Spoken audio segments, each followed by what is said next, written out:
பீகாரில் நடத்தப்பட்டது சாதிவாரி கணக்கெடுப்பு தான். அவ்வாறு சாதிவாரி கணக்கெடுப்பு நடத்துவதற்கு தடை இல்லை என்று உச்சநீதிமன்றம் தீர்ப்பு வழங்கியது.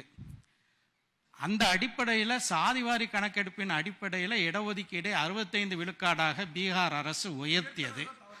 அதை எதிர்த்து ஒருவர் பட்னா உயர்நீதிமன்றத்தில், உச்சநீதிமன்றத்தில் இல்லை, பட்னா உயர்நீதிமன்றத்தில் அந்த சாதிவாரி கணக்கின் அடிப்படையில் இடஒதுக்கீடை உயர்த்தியதை எதிர்த்து ஒருவர் வழக்கு தொடுக்க அதற்கு தடை போட்டிருக்கிறது. இதுல உச்ச நீதிமன்றத்துக்கு எந்த ரோலும் இல்லை. ஒரு மாநில அரசு எந்த கணக்கு எடுக்கும் தடை இல்லைங்கிறது எல்லாருக்கும் தெரிஞ்ச விஷயம் தான். முதலமைச்சர் சொன்னாங்க, மக்கள் தொகை கணக்கெடுப்பு நம்ம ஒன்றிய அரசு எடுத்தா மட்டும்தான் எல்லா ஒன்றிய அரசுலயும் இடஒதுக்கீடு இருக்கு. எப்படி இதை ஸ்டேட் கவர்மெண்ட் ஒரு முடிவு எடுக்க முடியும்? முடிவு சொல்லுங்க, சீக்கிரம் சொல்லுங்க. இல்ல அருள் அருள் அருள் பேசுங்க. உங்களை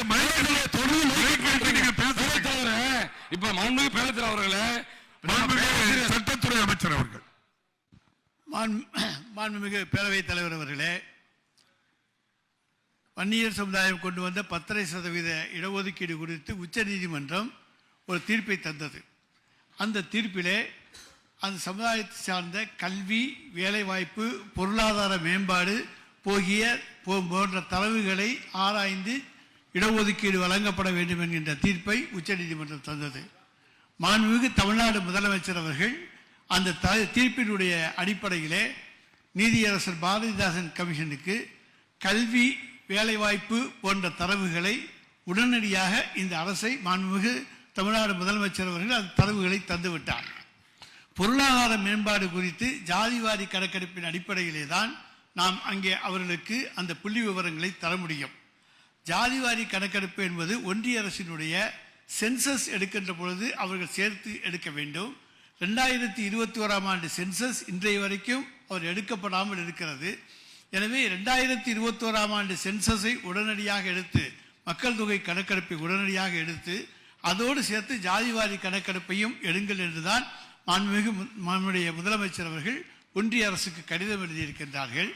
நீங்கள் சொல்வதெல்லாம் கலெக்ஷன் ஆஃப் ஸ்டாட்டிஸ்டிக்ஸ் ஆக்ட் 2008 படி நீங்களே எடுக்கலாம் என்று சொல்லுகிற பொழுது அதை ஓவர் ரைட் பண்ணக்கூடிய உரிமை சென்சஸ் ஆக்டுக்கு இருக்கிறது. எனவே சென்சஸ் ஆக்ட் தான் செல்லும். எனவே அதை செக்ஷன் 32 படி அது ஓவர் ரைட் பண்ணக்கூடிய ஒன்று. எனவேதான் அப்படிப்பட்ட பிரச்சனைகள் நீதிமன்றத்துக்கு சென்று வந்துவிடக் கூடாது என்கின்ற நோக்கத்தோடு ஒன்றிய அரசை வலியுறுத்தி ஜாதிவாரி கணக்கெடுப்பை உடனடியாக எடுங்கள் என்று நம்முடைய மாண்புமிகு முதலமைச்சர் அவர்கள் வலியுறுத்தி இருக்கிறார்கள். எனவே ஜாதிவாரி கணக்கெடுப்பு என்பது சென்சஸ் அடிப்படையில் எடுத்தால்தான் செல்லும். கலெக்ஷன் ஆஃப் ஸ்டாட்டிஸ்டிக்ஸ் ஆக்ட் 2008 எடுக்கின்ற பொழுது அதை ஓவர் ரைட் செய்யக்கூடிய உரிமை நீதிமன்றங்களுக்கு உண்டு, சென்சஸ் ஆக்டுக்கு உண்டு. செய்திகளை உடனுக்குடனும் துல்லியமாகவும் தெரிந்து கொள்ள சப்ஸ்கிரைப் பண்ணுங்க.